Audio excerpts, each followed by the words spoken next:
India, by and large. Actually, more than less. Well, a couple of things may be responsible for this, because when I started work in India, we did not have such a thing as a retail shop or any kind of infrastructure to produce garments. As a matter of fact, it was a sari wearing culture, and it remained so almost for the next 40 years, because there was a decision by the government of India to promote our textiles and our handicrafts, and as a result of that, I could not import. Hello? Yeah. We couldn't import a zip or a button. So, to a large extent, India and its fashion grew indigenously. We had to pull up from whatever roots we had in a way. Hello? Yeah. It was an amazing experience, because we had to do what we had, whether it was from the handicrafts or textiles or whatever resources we could find. And an amazing thing happened in India. We realized that we were actually sitting on one of the most rich textile resources of the world, from which the world has for a long time bought and taken inspiration from. So my inspiration as a designer came from there, and still does.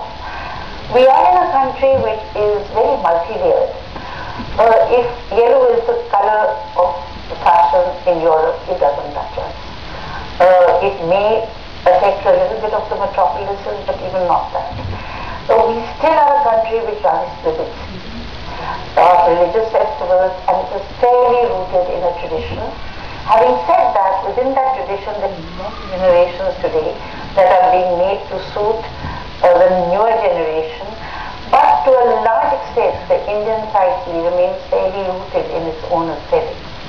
And we have not become either totally international, neither are we completely left to museums. So this is perhaps one of the more difficult countries for any designer from anywhere else in the world to understand and penetrate.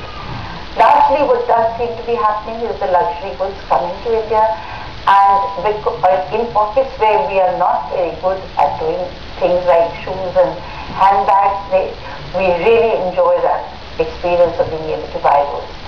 As far as garments are concerned, I think we are really talking about a completely different anthropology, and which is what makes India unique. But at the same time, it also makes it a huge challenge for somebody who would like to come and understand the Indian fashion psyche.